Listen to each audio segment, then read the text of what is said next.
السلام عليكم ورحمة الله وبركاته. الحمد لله والصلاة والسلام على رسول الله وعلى آله وصحبه ومن والاه، أما بعد، فأعوذ بالله من الشيطان الرجيم. يا أيها الذين آمنوا كتب عليكم الصيام كما كتب على الذين من قبلكم لعلكم تتقون. وقال سبحانه: شهر رمضان الذي أنزل فيه القرآن هدى للناس وبينات من الهدى والفرقان إلى آخر الآية. وقال النبي صلى الله عليه وسلم: بني الإسلام على 5: شهادة أن لا إله إلا الله وأني رسول الله وإقام الصلاة وإيتاء الزكاة وصوم رمضان وحج بيت الله لمن استطاع إليه سبيلا، متفق عليه. وقال النبي صلى الله عليه وسلم: من صام رمضان إيمانا واحتسابا غفر له ما تقدم من ذنبه، متفق عليه. আলহামদুলিল্লাহ, আল্লাহ তাবারক ওয়া তাআলার অসংখ্য অগণিত তারিফাত, সানা এবং শুকরিয়া যে আল্লাহ আমাদেরকে অত্যন্ত দয়া পরবশ হয়ে বিভিন্ন ধরনের কল্যাণ, খাইর, বরকত সমৃদ্ধ এই মৌসুম, এই মাস রমজানুল মুবারক পাইয়ে দিয়েছেন। সবাই আমরা শুকরিয়া আদায় করি আলহামদুলিল্লাহ রাব্বিল আলামিন। নবী মুহাম্মদুর রাসূলুল্লাহ সাল্লাল্লাহু আলাইহি ওয়াসাল্লামের প্রতি অসংখ্য অগণিত সালাত ও সালাম নাজিল হোক। আল্লাহুম্মা সাল্লি আলাইহি, আল্লাহুম্মা বারিক আলাইহি, আল্লাহুম্মা সাল্লিম আলাইহি। অতঃপর আজকে আমাকে দিয়েছে ইফতারের পূর্ব মুহূর্তে কিছুক্ষণের জন্য আলোচনার সুযোগ করে দেওয়ার জন্য আমি ডিএস কর্তৃপক্ষকে আমার অন্তরের অন্তঃস্থল থেকে ধন্যবাদ এবং কৃতজ্ঞতা জানাই। ওয়াফাকাহুমুল্লাহু ওয়া ইয়ানা জামিআন। তো আসলে আপনারা শুনলাম যে ধারাবাহিকভাবে এই রমজানের সিয়ামের উপরে আপনারা ইলমি আলোচনা শুনে আসছেন। ইলমি আমল, ফিকহ সিয়াম। তো ইলমি আলোচনা যেহেতু আপনারা শুনে আসছেন এবং সেই আলোচনা একটা কোর্স ভিত্তিক আপনারা শুনছেন, কোর্স কমপ্লিট হবে আগামীকালকে যদি আল্লাহ আমাদেরকে তৌফিক দান করেন। তো আলহামদুলিল্লাহ, সবাই আপনারা রমজান সিয়াম বিষয়ে এক একজন আলেম হয়ে গেছেন। এখানে আলেম মুআল্লিমের কারবার। এখানে যে আলোচনা করব সেই আলোচনা হয়তোবা তেমন খোরাক থাকবে না, কারণ আপনারা গভীর ইলম অর্জন করেছেন। তো আমি সামান্য কিছু আলোচনা করব ইনশাআল্লাহ। এই রমজান মাস আল্লাহ তাবারক ওয়া তাআলা বিভিন্নভাবে সাজিয়ে দিয়েছেন। এটা ফজিলতপূর্ণ একটি মাস। আর এই মাসের যে বিশেষ আমল সিয়াম, সেটাও অত্যন্ত ফজিলতপূর্ণ আমল। এবং এই মাসকে আল্লাহ তাবারক ওয়া তাআলা আরো কিছু আমল দিয়ে সাজিয়েছেন এবং অন্যান্য মাসের আমলগুলোকে এই রমজানের মধ্যে আরো বিশেষভাবে বৈশিষ্ট্যমণ্ডিত করেছেন, অতিরিক্ত গুরুত্ব দান করেছেন। এবং এই মাসে সিয়াম এবং রমজান বিষয়ক অনেক মাসলা মাসাইলও রয়েছে। তো এই মাসটা ফজাইলে রমজান, ফজাইলে সিয়াম এবং আমাল, মাসাইল, এগুলো দিয়ে সাজানো আছে। তা আমি সামান্য কিছু আপনাদের সামনে তুলে ধরব। প্রথমত আমি যে হাদিসটা পাঠ করেছি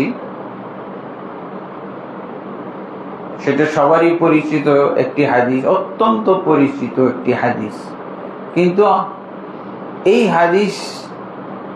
এই হাদিসের একটা বিশেষ বুঝ এই রমজানের মধ্যে আমি এভাবে উপস্থাপন করে থাকি যে ইসলামের যে 5টি বুনিয়াদ, 5টি রোকন বা 5টি ফরজ,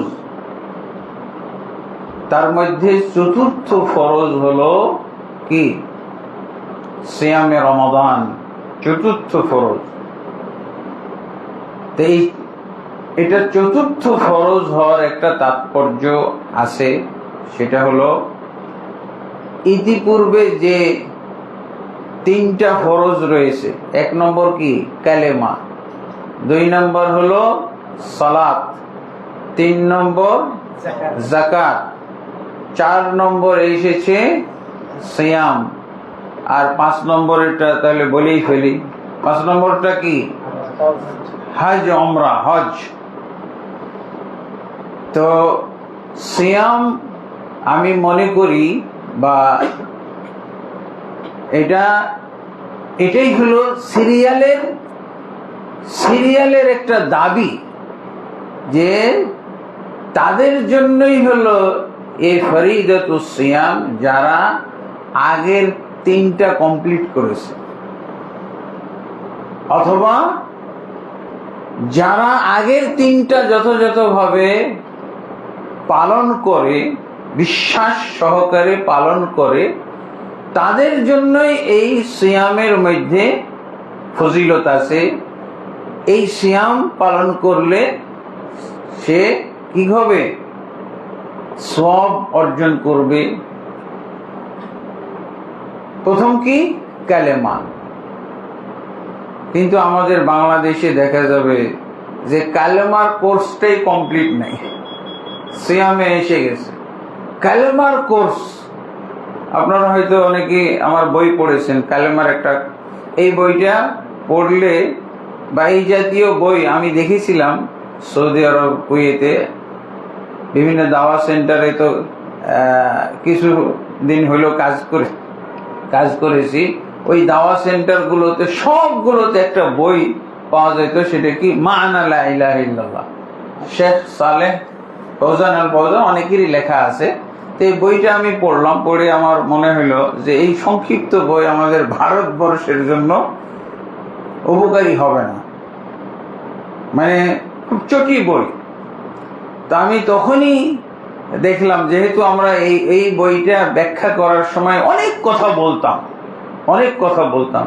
মা'না লা ইলাহা ইল্লাল্লাহর মধ্যে আছে মা'না সহিহ, মা'না খাতে, মানে ভুল অর্থ, সহি অর্থ, তারপরে আবার কালেমার শর্ত, তারপরে কালেমা মুক্তদা কালেমা লা ইলাহা ইল্লাল্লাহ, কালেমার দাবি দাবা, তারপরে কালেমা হেফাজতের বিষয়, কালেমাকে ভঙ্গ করে যেসব অপরাধ, অন্যায় অপরাধ, সেগুলো জানা। তো দেখা যায় যে আমাদের বাংলাদেশে এই পর্যন্ত ওই কালেমার খুব জোর ফজিলত শোনা যায়, বুঝেছেন? কালেমার ফজিলতটা শুনি, আর ভুল কিছু অর্থ শোনা যায়। যেই ভুল অর্থের মাধ্যমে মুসলমান হওয়া খুবই কঠিন, অসম্ভব। আমাদের দেশে কালেমার মানদণ্ডে যদি মুসলমান যাচাই করতে যাওয়া যায়, মানে খুবই দুঃখজনক অবস্থা। আমরা মসজিদুল হারামের খতিব, এটা আমি খুবই হাইলাইট করি এই কথাটা। মসজিদুল হারামের খতিব তিনি একটা কিতাব লিখেছেন, কিতাবটার নাম হলো হায়াতুল কুলুব। তো উনি কালেমার ব্যাখ্যা অন্যান্য করতে গিয়ে উনি বলছেন যে বর্তমান যুগে যদি কালেমার সঠিক ব্যাখ্যা এবং সঠিক ঈমান এর ভিত্তিতে যদি মুসলিমদেরকে যাচাই করতে যাওয়া যায় তাহলে হাজারে একজন পাওয়া যাবে কিনা সন্দেহ, হাজারে একজন পাওয়া যাবে কিনা সন্দেহ। তো আমি ওনার আবার এই কথাটা গবেষণা করেছি যে উনি কি সারা বিশ্ব ঘুরে দেখেছেন, বিশ্ব চষেছেন, বাংলাদেশে গেছেন? পরে চিন্তা করলাম যে ওনার তো যাওয়ার দরকার না, ওনার তো সারা বিশ্ব ঘোরার দরকার নেই। সারা বিশ্বের মানুষ ওনার সামনে এসে ঘুরে, ওনার সামনে ঘুরে না তওয়াফ করে, হজ উমরা করতে এসে। তো আমি চিন্তা করলাম যে এই হজ উমরা পালনকারীদের দেখেই যদি উনি এরকম একটা জরিপ করে ফেলেন হাজারে একজন মুসলিম আছে কিনা, হ্যাঁ, তাহলে যারা হজে আসে নাই, যারা উমরায় যাচ্ছে না, যারা হজ করতে যাচ্ছে না, উমরা করতে তওয়াফ করছে না, হ্যাঁ, এই সব মুসলমানদেরকে দেখলে উনি কি বলতেন? লা হাওলা ওয়ালা কুওয়াতা ইল্লা বিল্লাহ। হ্যাঁ, কয়েকদিন আগের ঘটনা, এই যে ভোট হয়ে গেল, ভোটের আগে কি শুনলাম? 90-93% মুসলমানের ভোট নেওয়ার জন্য তারা বলল কি, বড় দলের একজন নেতা বলতেছে আমরা শরিয়া আইনে বিশ্বাসী নই। লা হাওলা ওয়ালা কুওয়াতা। যদি কালেমার অর্থ জানতো, কালেমার মর্ম বুঝতো, যে এই বাক্যটা কালেমার মানদণ্ডে কত যে জঘন্যপূর্ণ এবং কত যে মারাত্মক বক্তব্য, কিন্তু না জানলে তো কিছুই না, না জেনে তো বিষ খাওয়া যায়, এরকম অবস্থা হয়ে গেছে। ইসলাম ভঙ্গ, যে কোটি কোটি জনতার যিনি নেতা তারই যদি ইসলাম ভঙ্গ হয়ে যায় একটা কথায়, তাহলে এটা ইসলাম ভঙ্গ, মানে কালেমা ভঙ্গ হয়ে যায়। কালেমার মানদণ্ডে মুসলমান যদি আমাদের দেশে জরিপ করতে দেওয়া যায় মসজিদুল হারামের খতিবকে, উনি বললেন যে কই মুসলমানই তা। এই যে শিয়া প্রশ্নে এখন আমরা শিয়াদেরকে ইরান নিয়ে এখন আমরা মুবতলা হয়ে আছি, আমরা আক্রান্ত। বাংলাদেশের কয়েকজন মুসলমানকে আপনি বুঝতেছেন যে শিয়ারা আসলে বাতিল? ওরে আল্লাহ, পৃথিবীর মধ্যে যদি মানে আসল মুসলমান থেকে থাকে তাহলে ইরানের এই শিয়ারা। ইন্না লিল্লাহি ওয়া ইন্না ইলাইহি রাজিউন। অথচ এই যে রাফেজি, ইমামি, ইসনা আশারি, এদের ব্যাপারে আহলুস সুন্নাহ ওয়াল জামাতের সবাই ঐক্যমত যে এরা কাফের, মুরতাদ। আমাদের মসজিদের নববীর ইমাম খতিব হুযাইফি কি বলেছেন রাফসানজানিকে? আলাইহি মান ইয়াদখুলু ফিল ইসলাম। সামনে বসা উনি খুতবা দিচ্ছেন, উনি কি বলেছেন? ওই রাফসানজানি প্রেসিডেন্টকে লক্ষ্য করে বলেছিলেন, তার সাথে তো সব রাজনৈতিক ব্যক্তিবর্গ ছিল না, বলছেন যে তাদের উচিত ইসলামে প্রবেশ করা, তারা ইসলামের মধ্যেই নাই, তাদের ইসলামে প্রবেশ করা উচিত। সাথে সাথে তখন সে কিন্তু তার দলবল নিয়ে বের হয়ে গেছে সালাত খুতবা চলাকালে। এটা কিন্তু অনেক আমাদের বাংলাদেশে খুব আলোড়ন সৃষ্টি হয়েছিল এবং ইমাম হুযাইফিকে প্রায় 1 বছর পর্যন্ত ইমামতি থেকে, খুতবা থেকে সরিয়ে রাখা হয়েছিল। আমাদের দেশের শিয়া প্রেমীরা, সৌদি বিদ্বেষীরা বলছে এই যে কোন যেন সরকার বিরোধী কথা বলে ফেলছে আর ওনাকে বরখাস্ত করে ফেলছে। হক্কানি আলেমদেরকে খালি জেলে দেয়, তাদেরকে ফাঁসি দেয়, এই করে সেই করে।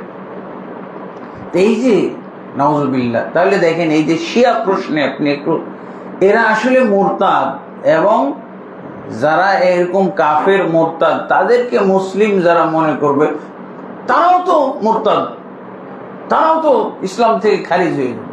তাহলে দেখেন বর্তমান যে অবস্থাটা, তাহলে কালেমা বুঝার অভাব। আর কালেমা যদি আমাদের কালেমার বুঝ থাকতো তাহলে আমাদের দেশে একটা মাজারও থাকতো না, মাজার বিহীন বাংলাদেশ থাকতো, একটা পীরের দরগা থাকতো না, একটা আস্তানা, একটা দরবার দরগা, একটা পীর থাকতো না। তা তো, অথচ এগুলোর সাথে কত জনগণ জড়িত, এরাই তো বেশি। আমরা কয়জন তাওহীদ বুঝে, কালেমা সঠিক অর্থ বুঝে এরকম কয়জন মুসলমান? নাউজুবিল্লাহ। আমাদের দেশে তো এই যে কালেমা, সিরিয়ালে 1 নম্বর আমার কালেমা। আমি আগেই তো রমজানের সিয়ামে আসতে পারি না, আগে কালেমা কমপ্লিট করতে হবে। যার কালেমার সমস্যা, কালেমা বুঝতে ভুল, শর্ত ঠিক নাই, কালেমা ভঙ্গের কারণের সাথে জড়িত, একাধিক কারণের সাথে জড়িত। আর অনেকে তো জানেও না যে ইসলাম আবার ভঙ্গ হয় নাকি, হ্যাঁ, ইমান ভঙ্গ হয়। এটি সবচেয়ে আজগবি মাসলা আমাদের বাংলাদেশের মধ্যে। বড় হুজুরকে যাই জিজ্ঞেস করেন, হুজুর ইসলাম ভঙ্গের কারণগুলো বলেন। এই কিসের ইসলাম ভঙ্গের কারণ? ইসলাম ভঙ্গের কোন কারণই নেই। মানে বাংলাদেশের মুসলমানদের ইসলাম এত শক্ত, কিছুতেই ভাঙে না, যা করেন ভাঙবেই না, হ্যাঁ, পাথর ডালায়। তারপরে তাহলে এই কালেমার শিক্ষা থেকে আমি শিরক, কালেমা বিরোধী জিনিসগুলো তো জানতে পারবো, যেটাকে আমরা ইসলাম ভঙ্গের কারণ বলি। 10টা 25টা, এগুলো আপনারা অনেক শুনেছেন। তাহলে যদি কালেমার বুঝ থাকতো, তাহলে আমাদের দেশে এই জিনিসগুলো থাকতো না, এই জিনিসগুলো থাকতো না। একটা মাজার, একটা কবর, একটা দরগা, একটা দরবার, একটা খানকা, এগুলো থাকতো, একটা পীঠ থাকতো না। আর এই যে দেখেন কি শহীদ মিনার পূজা, শহীদ মিনার পূজা, এগুলো থাকতো না, থাকতো? অথচ শহীদ মিনারে যে ফুল না দিবে, তারই বাংলাদেশে ইসলাম ভঙ্গ, তাকেই বহিষ্কার করে দেওয়া হবে শহীদ মিনারে ফুল না দিলে। নাউজুবিল্লাহ। এরপরে আসেন সালাত।